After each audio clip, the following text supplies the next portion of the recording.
Jean-Jacques Rousseau l'avait dit, si l'homme existait, qu'il a été créé par Dieu, alors où serait Dieu?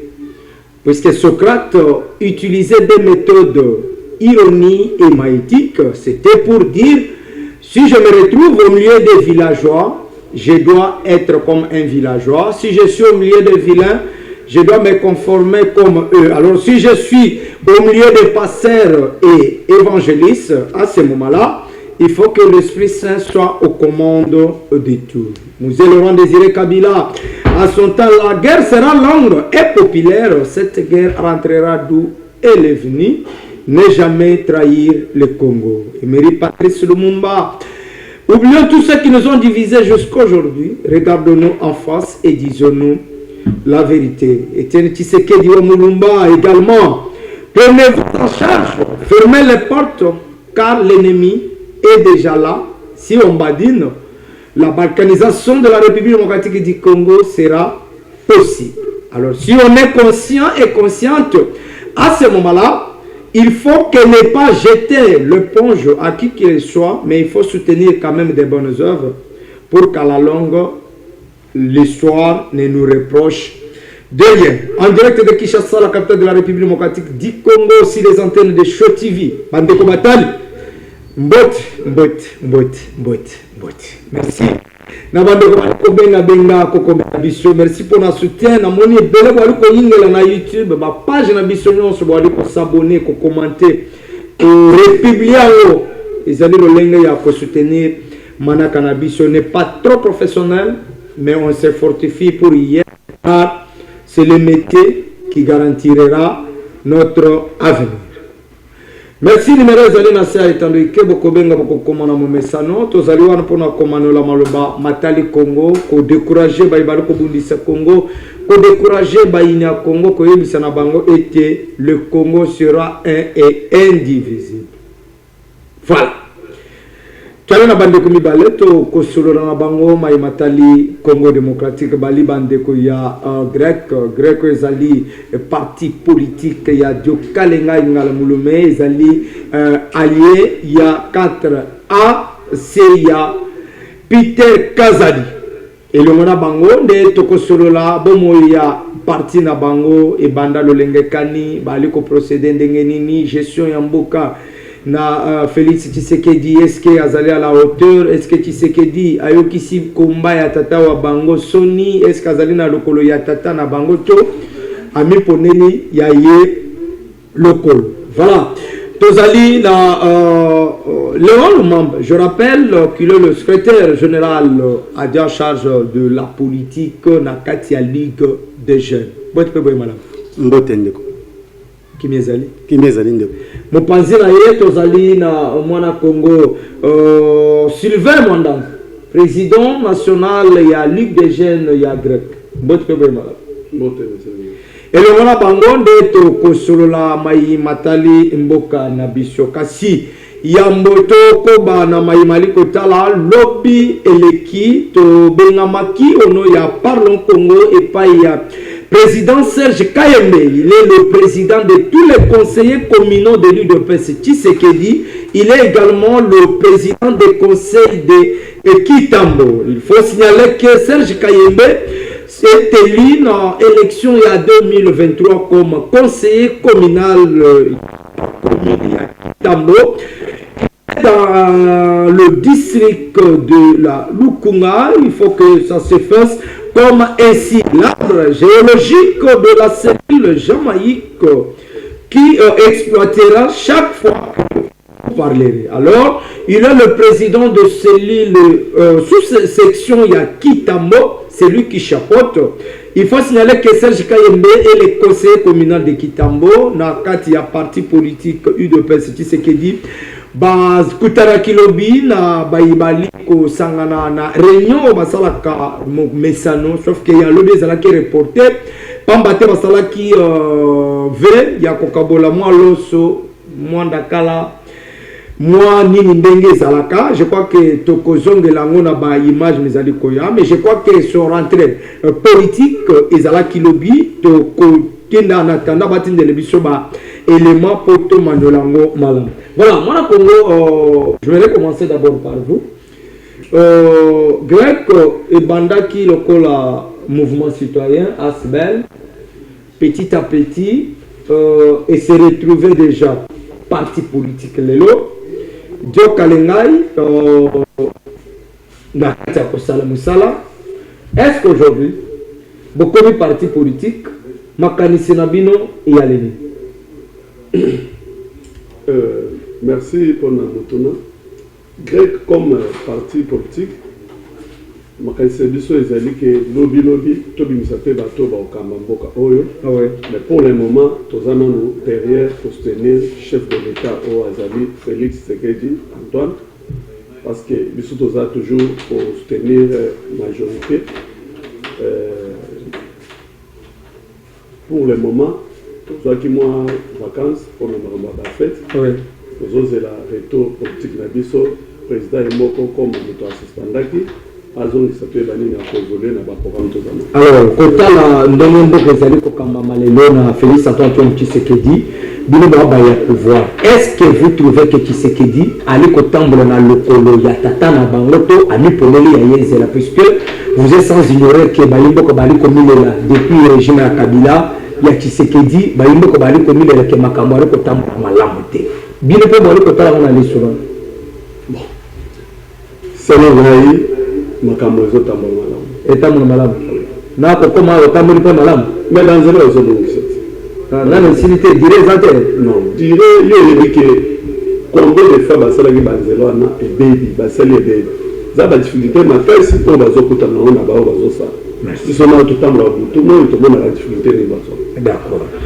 Tous allez dans la commune le Mamba grec parti politique puisque photo de la Ligue des jeunes aux allés chargé à politique na organisation chargé politique na administration c'est par là que na ali ko bandana yo na kati ya Ligue des jeunes vous avez fonctionné vous avez soutenu la coordination nationale ou besoin de bino na bino puisque baike ba ko ba que UDPS ali ko memo na ba allié na bango ba ko kaniske bazana opposition ya bango no zeza ba to ba sele bango ofele mais bango ba bénéfice kambo.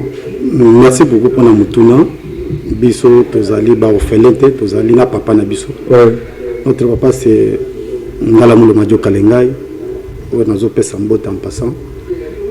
Peut-être razolanda biso na moment oyo toza ba bitikete toza kamba manipa na ye donc c'est un peu ça bozo kamba na ye. Est-ce que kotala le politique au bilo bochena mesa grec ezali na kati ya 4AC ya Peter Kazadi j'informe que Eliezer Ntambo ali soso na kati ya 4A7 je crois abini botikali ka des partis politiques bozo prévoir nini kasi yango moni président Awoti Koloba président Sylvain a lobby que non pour se préparer c'est-à-dire grec les alliés déjà parti politique donc il y a bandini to kamamboko pourquoi parce que fallait tout préparer bateau le lobby de coller là que y a sali c'est la politique c'est la démocratie to ko boyate l'essentiel est que nous devons nous préparer aussi à l'interne. Le politique 4A c'est ça la base à l'indépendance. Non, pas du tout, pas du tout. Alors, est-ce que la 4AC, vous avez mosaïque qui a eu de peste Tshisekedi ou bien vous êtes les alliés? Tous les mosaïque qui a eu de peste Tshisekedi. Babi Kabo a bête à mosaïque 12 fois.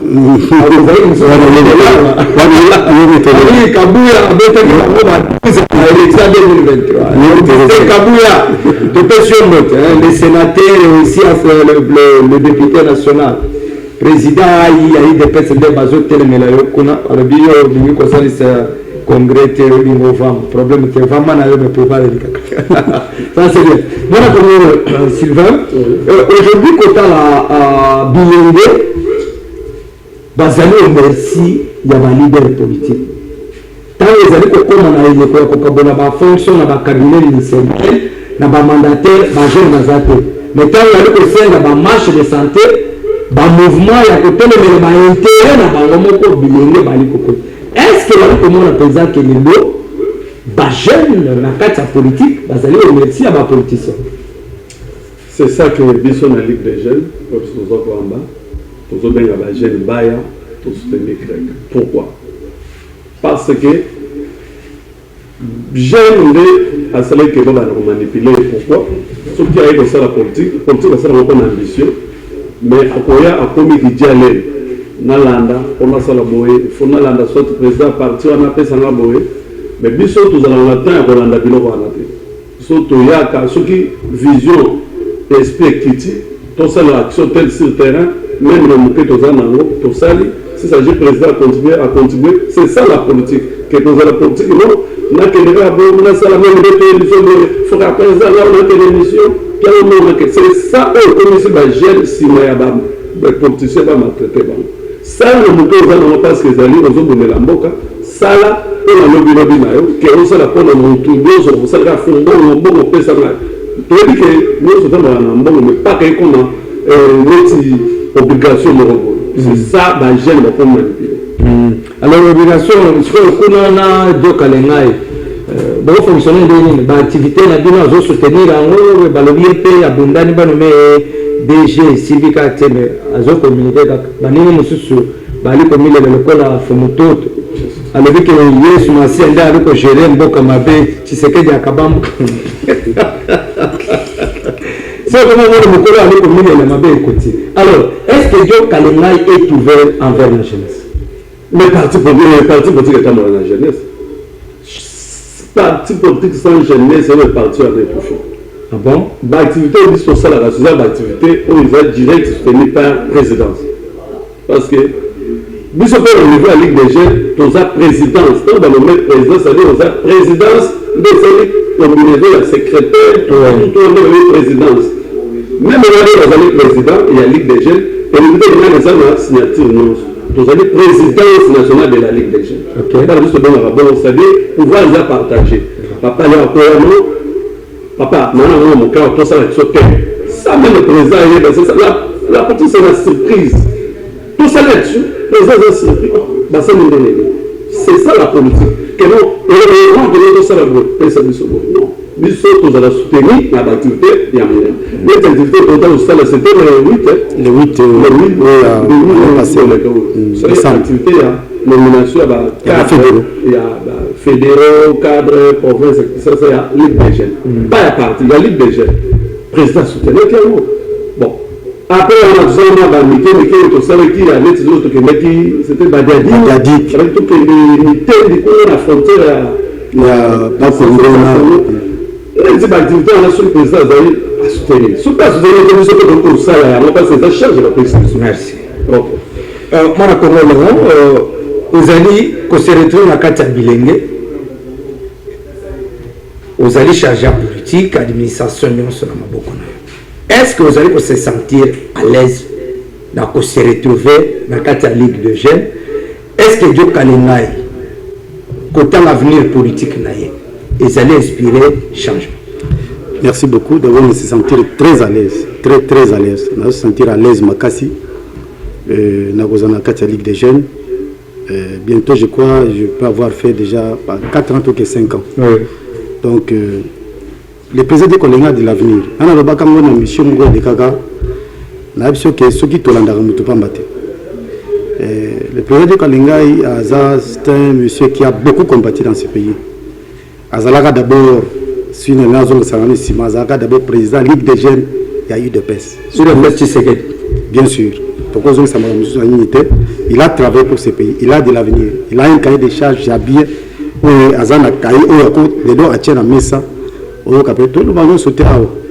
c'est un monsieur qui a bien travaillé à Kobunda, Makasi Pona, parti Nabiso. Merci. Merci. Dieu Kalengai, le président national de Grec, groupe de réflexion des élites du Congo. Groupe rebelle. Le pas rebelle, jamais. Voilà. Parce que le groupe de réflexion des élites du Congo. Voilà. Bah frustré, bah frustré, jamais. Moto d'abord le carré il y a à côté. Jamais. Partout c'est la patience. Voilà, c'est l'île Jamaïque présidée par Serge Kayeli, l'une 8e cellule qui compose la section Kitambo. La section Kitambo, présidée par Justin Moïse Kadima, est l'une de plus de 80 sections de la fédération de Bukuna, présidée par Jean-Claude Kambala Mumba. La fédération de Bukuna est l'une de 4 fédérations de la ville-province de Kinshasa de l'UDPS Tshisekedi, dont la présidence est actuellement entre les mains de l'honorable Augustin Kabouye Chilumba, président intérimaire, l'œil et l'oreille de la haute autorité politique de référence qui est Félix Antoine Chilombo Tshisekedi, signé Serge Kaembe, le président de la cellule de Kitambo. Voilà. Bana Kitambo, si Maria Serge Kaembe motivé, Balobi à l'élection en 2028, ce que Kozala, Serge Kaembe confirmé député provincial pour la Kobo que le siège Moko, il y a Kitambo, il est associé par le Congo, de notre l'ONU Saba Moussousou, il est PC à cause de l'amour, puisque l'innovation de Moussa Hawaii. Il faut que l'espace en Abaïbadi, dans ma mécanisme là, Tombola. Baïdi Balobi que tu sais que Djamou est là dans Podé, le col de la Bayembi. Qu'on est là dans Kombe à Kagame. Aujourd'hui, c'est le tour de Paul Kagame. Comme on a Kagame, qu'on a réussi, comme il est là que Congo, Mabele, il y a Rwanda, il y a la carte à Congo. Quelle que soit la réponse, il y a Léopold. Il s'appelle comment? Le roi Léopold. Mais avant Rwanda existait, Congo est là déjà. Est-ce que quand la diplomatie a Félix Antoine Tshisekedi, et Zalika Koleli Samatoto, comme ici Kagame n'a souka. Kolelana, déjà, Sotelbi est déjà contre lui. Akangami. Parce que, moi, je silence, diplomatie, je si on donne la Valérie, on a parfois un nom de devant le PSN ici. C'est-à-dire, quand on monde est fan, il y a c'est-à-dire, il y a déjà le sou. Pendant que nous sommes nés sur ce qui est bananga, bissi, banane, bakolé, la place de fan à la Congo. Bakolé, sur le bakolé. C'est ça, on a. Alors, est-ce qu'aujourd'hui, tu as la pour Kagame, pour qu'on a réussi, qu'on est là, ils allaient mettre en cause accord qui de paix, qui s'est signé à Washington, aux États-Unis, il reçoit Donald Trump. Pourquoi ne pas évoquer question et même accord aux là que aya kokende na Russie et pas Poutine, peut-être abottre nenga abottre ma belé à Ukraine, asuma épée. Est-ce que vous allez comment et bandé la troisième guerre mondiale? Papa l'obligé les autres mais c'est que ça n'a trop les autres ont ce qu'on va prophète parce que bablo on le ba comme banda kala tant ça la émission moko yebi na yebi que na yebi c'est que oyo et comme guerre on peut se rappeler guerre d'esprit on se rappeler pour Kagame a l'union mokote na ba opposant pe na bande ko biso opposant na ba prélat catholique Valérie pourquoi Valérie d'abord il y a beaucoup de ridiculisé dans la quelqu'un à Moscou a ridiculisé Bango parce que tous s'attendaient de quoi du dialogue nanga tango zo avancer pour nous aboma bato elle mbisa mutema Tshisekedi donc il y a dialogue pour dialogue on a besoin de solution mais Kagame qu'est-ce qu'il a fait quand il était à Moscou quand il a commis à Moscou bah propos c'est là qui a se reprendre même opposant et puis à se reprendre les opposants pour que les opposants s'entendent du dialogue non botika makamba Tshisekedi botika biloko na dialogue wana botika Tshisekedi angani mais mon problème c'est la terre là ma bambelé na biso RDC azui ce que le commandant FDLR ce que talibien ce que tali malam est-ce que ma belle nous a yé roi Philippe a répondu rien vous savez ce qu'il a dit roi Philippe a dit le combat existait depuis 1880 mais et tant que Congo existait, Rwanda azalaka na été. Rwanda azalaka te. Mais pourquoi le Rwanda, comme Rwanda Wazali, a réclamé Belena? Donc c'est-à-dire, vous faites voir qu'ils sont coincés. Même dans les conditions où VPM, il y a transport au lobby, les prélats en robe, les politiciens en robe. Nous pensons que parce qu'il n'y a aucune personne à la télévision, le contraire de ce que Kagame a dit. Il met en cause dire que non, ce n'est pas que peut changer qui c'est que Kagame a coincé contre moi puisque mais on était que Fachi à un certain moment puisque Bitumba d'abord merci ça Kagame il est coincé comme président Trump pour dos de la nani ko pêcher le président de Venezuela. Kagame azaka na Qatar. Et en plein réunion, pour une Kimak. A comité na Rwanda ta Moscou. Alors Moscou azaki na Bénin. Depuis le bazaki na Bénin, na yebisa que je vous avais dit un jour, na yebisa que nous critiquer président Fachi. Que nous Fachi a tambola a ko parce que gestion na critiquer.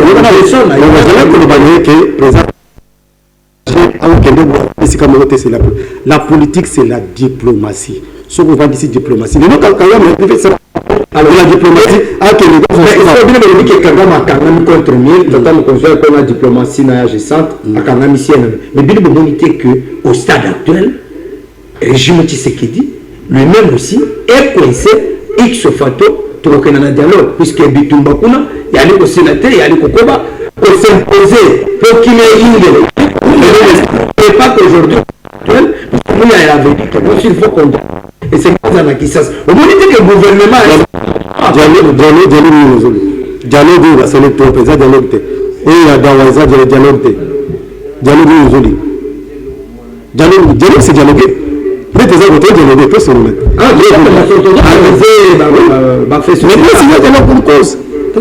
merci. Merci. Merci. Dossier à Sud de Bangui, et pas moi la Congo, mon bon Michel. Ingénieur Étienne, je crois que l'élément est déjà prêt. Ingénieur Étienne, pour me balancer l'élément de Sud de Bangui. Voilà. Oh là là. Ce qui est grave et déplorable, je crois que leur déclaration, je dois y revenir. Le gouverneur, avec ses communicateurs, il qualifie les députés provinciaux de villageois. Et c'est un passeur d'analyse, je le précise bien, le gouverneur du Sud de Bangui, il est le gouverneur du MLC de Jean-Pierre Bemba. Il qualifie les députés provinciaux de villageois. Mais je me pose une question de savoir, alors le gouverneur est au Sud de Bangui, lui-même aussi les villageois. Comment un gouverneur sera un passeur d'une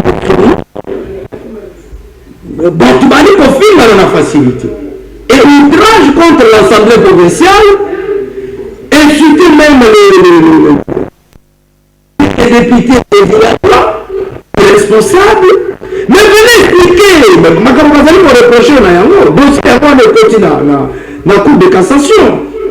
Moi, j'attends que le gouverneur du Sud de Bangui vienne répondre ici à Kinshasa ces actes posés. Puisqu'il m'a fait le total là. Il y a ma présumé détournement dans ma projet non Claude Atikaki, gouverneur est remplaçant. Le nom Azali Kopoloya Zela, l'Assemblée provinciale est justifié ma camarade pour le projet. Mais si vous allez se reprocher d'un autre côté, venez expliquer la situation, on tire les choses au clair. Mais comment nous qualifions par les réseaux sociaux, tout ça, ça fait la honte. Seul il y a MLC. Seul il y a MLC, il y a Jean-Pierre Bemba. Et seul il peut y avoir Branamis, puisque quelqu'un qui est passé ne peut pas insulter. Même la Bible ne le permet pas. Attends, bateau, ça peut le permettre, jamais pour permettre, on va qualifier à Banina. Nous attendons que le gouverneur vienne répondre ici. PG fermé Vende. Célérité Nambango de moment de à Moutamba. Nous attendons aussi le dossier de Sulubangi et c'est côté na cabinet na yo. Votre état mon à Lombango puisque Baïba que c'est même pas clairement Mbongo wana esali musalani. Dossier à Parlement. Oh bazali ko dossier na Sulubangi. Mbongo ali ko sala musalani. Et que sur la Baïba ko va se retrouver. Bana Sulubangi ko bando ko le kali. Kama ka boza ali na Mongala, yali na Chopo, yali na Congo Central. Toujours le gouverneur. C'est dommage avec les gestionnaires de notre pays. Il y a une copie qui peut mal. Pour que les gens passent, ils vont faire la différence, mais ils vont passer avec la côté politique, mais comme bébé. Quand je suis dans l'église, je suis dans l'église, je suis dans l'église, 4 candidats. Bandini, Bandani, minimum avec les personnes qui parlent dans le centre de réveil spirituel. Va délivrer le pas ministre de défense dans le gouvernement Jésus-Christ. Va ministre dans le milieu monde. Il s'est dans le gouverneur, ce qu'on a pour gérer la province, c'est dans le monde. Mais il y a des gens qui ont des provinces, c'est dans le détournement. Ce qu'on a spiritualité, là, minimum abattu. Là, la délivrance. Non, non, mon pote. Je suis avec une province de Kinshasa avec Daniel Boumbaloubaki. Une fois que l'UDPS, depuis que l'UDPS et l'UDPS, il y a des malayambo, il y a Kozwa, je suis avec le province de Kinshasa. Mais Kota, la Kinshasa, n'est pas comme Natata Mokozwa et Tola Mouzela qui awa, qu'on va être Kinshasa et Zani gouvernement. Est-ce que Daniel Bumba et son équipe provinciale sont les moyens de nous redonner Kinshasa la belle? Ndeko omoni nana oyo tolobaka nde toza libanda boye toza oyo ezala na kati tomona yango. Je sais pourquoi nalobi boye ngai tokende kotala président ya conseil national de la jeunesse Claude Mboyi oyo yasika oyo balobi moni ngai ya grâce kotini papa toke kopesa yango te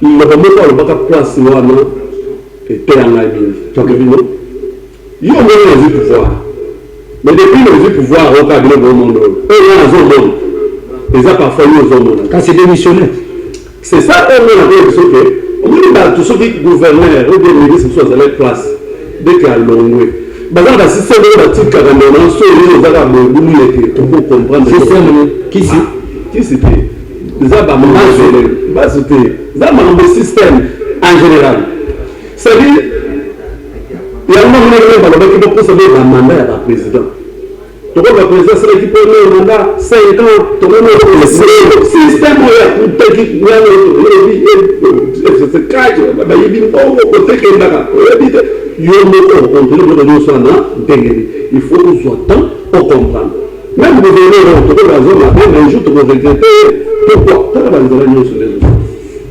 tala babeto ezosema partout mais mosusu akoya te ngai mais mosusu mpe bakopesoka un mois okini elibi mpe nyonso okei c'est pas le motu avi pouvoir afandi azobunda azoréfléchir nasala ni nde aza gouverneur aza mpe na bato azobundisa makasi par-ci par-là motu nyonso aza mabe c'est bien sûr mais totalaka mpe mwa bolamu na ye asali nini na bolamu papa na nzelaka banzelo bakabino tutusoki okosomba mwa velo kobanda otambola na yawa otobi mutuka te meme velo okomonake no kame mboka ebo topeseni ata oyo nzambe apesi pesa pouvoir nyonso yaka na nzambe azalaka ebele ye azwi ndenge bapesa bato bapesa mpe bamosusu wana c'est-à-dire pouvoir tout eyaka na nzambe pouvoir nyonso naya corneille aza na pouvoir te agere bato te aza na pouvoir moko te ogere tango elomoko lisusu te zala na pouvoir nongaa na ndako bien est ce que nanga na ndako amonaka pongi poso ezali na kisasa po eza kuna tianga bandeko baya kisasa poso ezali na kisasa ntango neyebiso natambolela wapi totika biloko mosusu kuna ezala mpe bato wana bazoflate bango mais na kisasa nanga ye vraimen aboma atambola solo oyo totikela bango ebumba temps atombola kisasa tokoseni te elongola mosusu akoya na yote na systeme na ye parfois quand on fait le rythme, il y a bien de crèche motivé. Tu vois quand Kalenga a fait son hôtel. Ce que tu me dis là, c'est pas lui. Alors le président a fait ses mots de place à la souris. À sa campagne de Kalenga. Papa, à sa gérant. On va aller au Camarabanda pour la bisou. D'accord, professeur. Papa n'a pas. Tu vois, on a pas de ça. Mais quand on a pas de ça, qu'est-ce que on a pas de ça?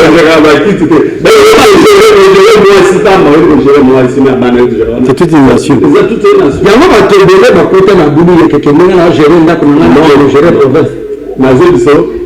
On a transport dans le ministre de la Zara, on a battu que hier nous gérer tout. On peut ministre à 80 conseillers. Il y a des personnes mais le fait c'est moi système de remettre en place. Mais il y a beaucoup bâtissent, mais ne soyez pas bâtissés, c'est ça, et ça va pouvoir marcher. Jamais nous allons faire tout, jamais nous devons faire ça. Merci. Mon accord, non, Baïka Bomoni qui est Daniel Bumba, mais Vongo Bila qui est Daniel Bumba. Bamuso Balobi qui est Daniel Bumba, tout ce qui est là étant. Bamuso Balobi Aza, candidat ya maman, naïe bagate maman, Azanga Tomo. Est-ce que les autres copies encore du crédit? Na Baïbali Kokamba, et à la province. Oh, bah oui, tu as eu de pèse, puisque bah, tu me suis dit que IDP ça m'a dit ça m'a quitté pour qu'il a Kambambok. Vous savez qu'on connaît ça dans le langue. Merci beaucoup, Ndeko. Autant que combo Argentine Ngobila, au comparé na. Na comparé, bah monsieur, bah le bien fait que. Au comparé na Daniel Bumba. Oui. Jean-Tony Ngobila a marqué quand même un pas na Katia, vu la province à Kinshasa. Oui. Je ne me flatte pas. On a dit que ce qu'on a dit Zando, ils ont Zando, comme de l'eau qui continuité seulement, Bomba continuer, c'est parce que Ngobila travaille dans cette ville province de Kinshasa. Oui. À Sali Moussala, Zando Zaki Nabosoto, à Boki Zando, comme on a sens à Lingala, ça sonne mal. Oui. C'est-à-dire, à Longo, les bureaux à salité, oh, ils ont dit, oh, bah, tu vas dire que c'est la bakaka partout, tout ça. Alors, avec le Boko, il y a chef de l'État, parce qu'il n'a pas fait ça de lui-même. Zando Omoni, Ndenge Komina Kalamite, Batbaro Kota Nabango. Lui aussi, on va t'envoyer, na tournaye, avise avant Zando Bonga, te Batba Kota. Parce que c'est Sili Nakati, il fallait Zele Bonga. Il y a un Zomona, Basso Bongisanga. Mais c'est possible, parce que tu as une cartographie à ville professeur Kinshasa. Parce que Zanda no kota na les Zanda kaleza la casa sanitaire côté là tisa. Donc on va dire ya ka so na bomba ko ya kota. Zanda so côté na wakadiri de bandaka wakadiri ti côté na kati propre. Donc comment on dit ça ça dit continuité bande komi balozo monana. Continue Ngobila. Na Daniel Bumba. Merci. Tu as dit que nous avons chuté rapidement votre dernier mot. Je crois qu'on va balayer par rapport à survie na Bino, na carte de presse. Est-ce que Bino, sera une question à sous-capé, votre dernier mot? Bon, nous avons Kokambamboka Oyo, au-delà de 2028, mais avec qui? La présidence ou bien Ah oui, mais vous êtes un parti politique. Bon. Biso pour le moment, nous sommes parce que pour le moment, nous sommes derrière le chef de l'État Oazali, Félix Antoine Tshisekedi Tshilombo, président. Au-delà de 2021, ce qui peut nous aider à Zawan. Ce qui est là,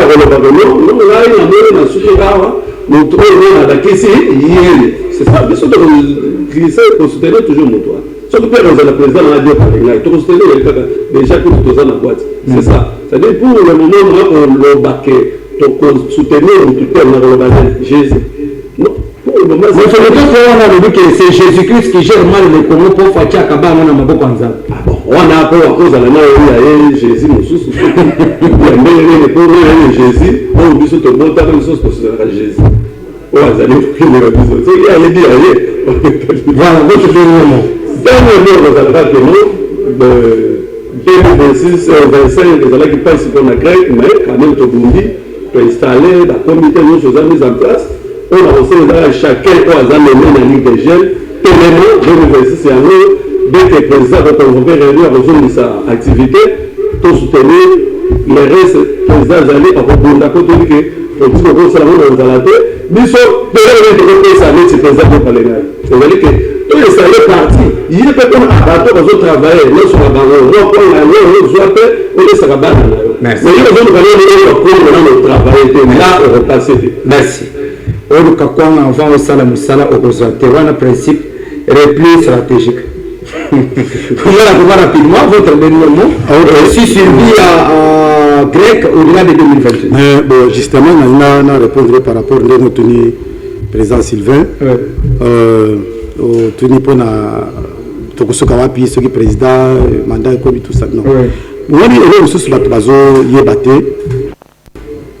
et le quand on prend le tout dans Rwanda té on quand on prend c'est là tout na non et le quand on prend le tout na Sassou sur la Brazzaville té et le quand on prend le tout ni sévérité pas vous êtes journaliste indépendant on peut que nous tout peut tout na nous n'avons pas une leçon à donner à la RDC aux hommes tous la leçon que Batouana bazana leçon parce que ça Batouana il se prépare bango bazana ndengwana alors c'est monsieur tout le monde qui a makasi il a fait à Sali Abondi Keresuki tout ça toujours c'est que les gens cherchent qui comme un homme oza azo dépendre na Batouana pour que Batouana ya aloka moya ko kota pa ko zazala à travailler au détriment ya Batouana yebi bango pour répondre c'est chiter rapidement donc bateau bazar les sommes côté ko pesa je comprends les gens qui nous tournent ça sur que au sala comme il a fait combien d'années là pour l'interrogation vous savez la même chose Kagame qui parle là ça lui combien d'années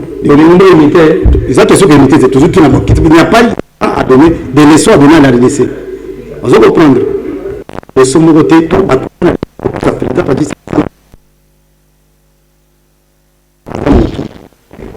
je dois soutenir d'accord. Et là, on a acheté pour la côté grec. Oui. Donc, on a lancé un message à Bandekonabiso Bajen, Boya, partisan Mounene. Nous travaillons au niveau, il y a Ligue des Jeunes. Bandeko Boya, tout travailler ensemble. On a dit que vous avez un poste, et le président Sylvain, qu'on négligeait. 2025, et ça qui m'a Monica Kata. Mais 2026, ils ont l'ouverture, ils ont le succès. Temps de la malam. D'ailleurs, bientôt, nous avons dans la province. Nous avons installé déjà la province, le président. Merci. Le comité de Ligue des jeunes, déjà, président, ceux qui ont habilité